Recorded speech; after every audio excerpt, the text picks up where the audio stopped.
नमस्कार दोस्तों, आप सभी का स्वागत है आपके अपने YouTube चैनल वैकेंसी गुरु में।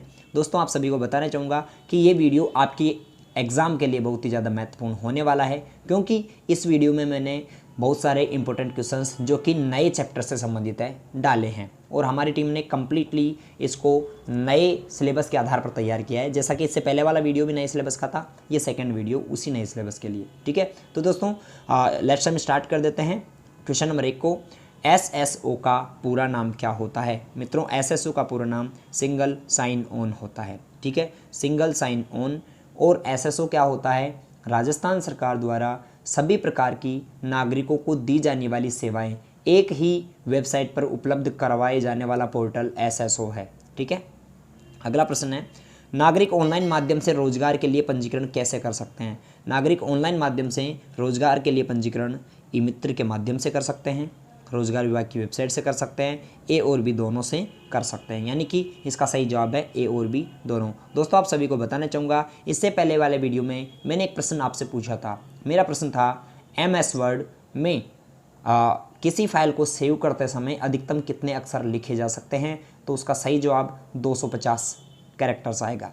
जिन विद्यार्थियों ने 250 जवाब दिया उनका सही जवाब है, जैसे आर दादीच, शकुंतला, ठीक है, इन्होंने सही जवाब दिया है, मतलब आपका सही आंसर है। अगला प्रश्न है, और भी बहुत सारे विद्यार्थियों ने जवाब दिया था, पर सबसे पहले इन्होंने जवाब दिया तो मैंने इनका नाम यहाँ पर लिया है। अब इसी वीडियो में मैं एक और प्रश्न आपसे पूछूंगा, जो सबसे पहले जवाब देता है उनका मैं आंसर आपको नेक्स्ट वीडियो में बताऊँगा, या फिर आपका नाम भी उसमें रिपीट किया जाएगा। क्वेश्चन नंबर 3 है, पैन का पूरा नाम क्या है? मित्रों, पैन का पूरा नाम परमानेंट अकाउंट नंबर होता है। परमानेंट अकाउंट नंबर पैन का पूरा नाम होता है। इस हिंदी में अगर इसे हम कहें, हिंदी में अगर करें, इसका ट्रांसलेट तो होता है स्थायी खाता संख्या। स्थायी खाता संख्या। आगे हम चलते हैं, PNR का पूरा नाम क्या है? मित्रों, PNR का पूरा नाम पैसेंजर नेम रिकॉर्ड होता है।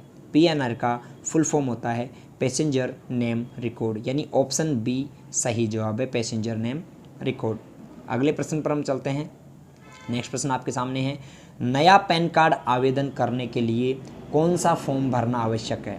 मित्रों, यदि आप नया पैन कार्ड बनवाना चाहते हैं तो आप कौन सा फॉर्म अप्लाई करेंगे? फॉर्म नंबर 49 है, फॉर्म नंबर 6, फॉर्म नंबर 8 या फिर फॉर्म नंबर 16 यानी 16? इसका सही जवाब है फॉर्म नंबर 49 से। आप फॉर्म नंबर 49 से फिल करेंगे। अगला छठा प्रश्न है, एक open source mobile operating system कौन सा है? कौन सा इनमें से एक open source mobile operating system है? ऑप्शंस आपके सामने हैं, एंड्रॉयड, विंडोज़ 8, विंडोज़ विस्टा या फिर iOS। आप सभी को मैं जानकारी देना चाहूँगा, open source mobile operating system वे ऑपरेटिंग सिस्टम होते हैं जिनमें यूज़र अपने अनुसार मोबाइल ऐप्स को इंस्टॉल कर सकता है या फिर हटा सकता है। ठीक है, तो वो ओपन सोर्स होते हैं, और ऐसा है एंड्रॉयड। एंड्रॉयड गूगल कंपनी द्वारा तैयार किया गया है। माइक्रोसॉफ्ट द्वारा रिलीज़ की गई नवीनतम विंडो कौन सी है? माइक्रोसॉफ्ट ने सबसे नई जो विंडो रिलीज़ की गई उसका नाम क्या है? मित्रों, यदि एग्ज़ाम में ये 4 ऑप्शंस आपके सामने आए तो आप इसमें क्या जवाब करेंगे? विंडोज़ 10 सबसे नवीनतम विंडोज़ 10 है, बट इसके अलावा विंडोज़ 11 नया वर्जन आ गया है। तो आपको ये भी याद रखना है कि अगर ऑप्शन में विंडोज़ 11 हो तो आपको विंडोज़ 11 भी करना है। जब तक की है चांस विंडोज़ 10 का ही अगर क्वेश्चन आएगा तो विंडोज़ 10 का आएगा, बट अगर क्वेश्चन विंडोज़ 11 भी पूछ ले तो आपको याद रखना है कि विंडोज़ 11 भी आ चुका है। अगला प्रश्न है, GPS का पूरा नाम क्या होता है? मित्रों, GPS एक ऐसा चिप होता है जो किसी भी डिवाइस यानी मोबाइल फ़ोन, कार, ठीक है, और किसी भी जैसे ATM बहुत सारे डिवाइसों में लगाया जाता है, और ये क्या करता है? ये हमारी लोकेशन ट्रेस करता है, हम अभी किस जगह पर हम अभी हैं। ठीक है, तो ये GPS होता है। इसका पूरा नाम होता है global positioning system. Global positioning यानी ग्लोब जो होता है, ग्लोब आप जानते हो, पृथ्वी का जो एक छोटा आकार जो हम बनाते हैं उसके हम ग्लोब कहते हैं। ग्लोबल यानी उस ग्लोब पर हमारी पोजीशन कहाँ पर है? ग्लोबल पोजिशनिंग सिस्टम, ऐसे करके आप इसे याद कर सकते हो। ठीक है, यहाँ पर बहुत सारे विद्यार्थी सोच लेते हैं सर गूगल प्ले स्टोर भी GPS हो रहा है, गूगल प्ले स्टोर, ये जबकि गलत है। ये कन्फ्यूज़ करने के लिए दिए गए हैं। ये क्वेश्चन याद रखना 31 जनवरी के एग्ज़ाम में पूछा गया था, और 31 जनवरी के एग्ज़ाम से पहले भी ये क्वेश्चन मैंने पढ़ाया था, और सेम क्वेश्चन और सेम ऑप्शंस भी मिले थे। याद रखना, ये सेम ऑप्शंस भी उसमें आए थे चारों। तो इसीलिए बहुत सारे स्टूडेंट्स कहते हैं कि सर आपके यहाँ से क्वेश्चंस तो मिलते ही हम मानते हैं, बट क्वेश्चंस के साथ साथ यहाँ के ऑप्शंस भी मिल जाते हैं, ये बड़ी बात होती है। और हाँ, मैं स्पेशल थैंक्स करना चाहूँगा हमारी कंप्लीट टीम को जो ऐसे क्वेश्चंस ला के हमें देती हैं और मैं आप लोगों के सामने से प्रस्तुत कर देता हूँ। एंड्रॉयड फ़ोन में ऐप्स इंस्टॉल करने के लिए निम्न में से कौन सा प्रोग्राम हम इंस्टॉल करते हैं? यदि आपको एंड्रॉयड फ़ोन में ऐप्स इंस्टॉल करने हैं तो किस प्रोग्राम का आप इस्तेमाल करेंगे? आप सभी को मालूम है एंड्रॉयड फ़ोन में गूगल प्ले स्टोर का प्रयोग करके हम नया ऐप डाउनलोड कर सकते हैं। अगला प्रश्न है, माइक्रोसॉफ्ट वर्ड में टाइम्स न्यू रोमन क्या होता है? दोस्तों, MS वर्ड में टाइम्स न्यू रोमन, एरियल, ठीक है, और कैलिब्री आदि जो हैं फ़ॉन्ट के उदाहरण होते हैं। किसके उदाहरण होते हैं? फ़ॉन्ट के। ये सब फ़ॉन्ट हैं, यानी लिखने का स्टाइल फ़ॉन्ट कहलाता है और ये फ़ॉन्ट का उदाहरण है। MS वर्ड में किसी शब्द को सभी पृष्ठों पर दोहराने के लिए किसका प्रयोग करेंगे? सभी पृष्ठों हैं यहाँ पर, सभी पृष्ठ नहीं, सभी पेजों पर अगर आपको दोहराना है। ये क्वेश्चन मैं बार बार रिपीट कर रहा हूँ, याद रखना, महत्वपूर्ण प्रश्न है, एग्जाम में पूछा जा सकता है। MS वर्ड में किसी शब्द को सभी पृष्ठों पर लाना है तो आप हेडर एंड फुटर का इस्तेमाल करेंगे। Option A is right answer. अगला प्रश्न है, व्यू मेन्यू में स्प्लिट ऑप्शन का क्या कार्य है? व्यू मेन्यू में स्प्लिट ऑप्शन क्या काम में आता है? तो मित्रों, व्यू मेन्यू में स्प्लिट ऑप्शन का कार्य होता है एक विंडो को दो भागों में विभाजित करना या फिर बांटना, ठीक है। तो इसका सही जवाब रहेगा ऑप्शन डी। यदि आपने भी यही आंसर सोचा था तो फटाफट से वीडियो को लाइक कर दीजिए और चैनल को सब्सक्राइब कर दीजिए। अगला प्रश्न आपके सामने है, क्वेश्चन नंबर 13। MS वर्ड 2010 में कौन सा एक डिफ़ॉल्ट व्यू होता है? MS वर्ड का कौन सा एक डिफ़ॉल्ट व्यू है? Print layout view, normal view, outline view या फिर वेब लेआउट व्यू? और इसका सही जवाब आप सभी को बताना चाहूँगा, MS वर्ड का जो डिफ़ॉल्ट पहले से ही जो व्यू होता है उसका नाम है प्रिंट लेआउट व्यू। नेक्स्ट प्रश्न है, हेडर क्षेत्र दस्तावेज के किस मार्जिन में लगता है? मित्रों, हेडर क्षेत्र दस्तावेज के ऊपरी मार्जिन में यानी कि टॉप मार्जिन में लगता है। ये टॉप मार्जिन है, ये बॉटम मार्जिन है। ऊपर जो लिखा जाता है उसे हेडर कहते हैं, नीचे जो लिखा जाता है उसे फुटर कहते हैं। एक्सेल वर्कबुक निम्न में से किसके संयोजन से बनती हैं?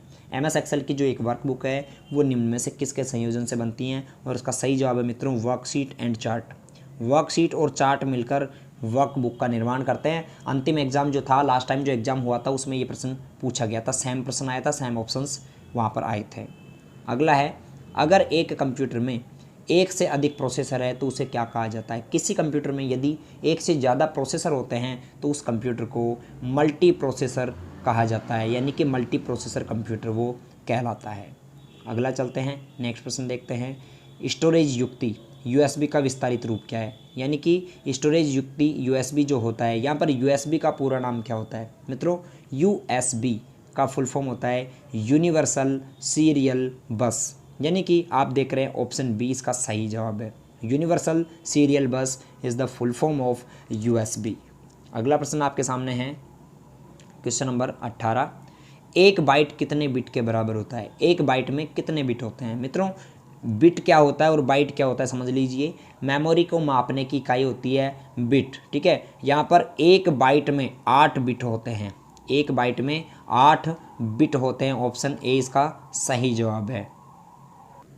अगला प्रश्न है, इनमें से ऑनलाइन भुगतान के लिए उपयोग नहीं किया जाता है, यानी कि किसका प्रयोग ऑनलाइन पेमेंट करने में नहीं किया जाता? ऑप्शन है credit card, debit card, electronic नगद या फिर केस। आप सभी को मालूम है कि केस नगद हम ऑनलाइन नहीं दे सकते, बाकी डेबिट कार्ड से, क्रेडिट कार्ड से और इलेक्ट्रॉनिक नगद तीनों ही हम ऑनलाइन पे कर सकते हैं।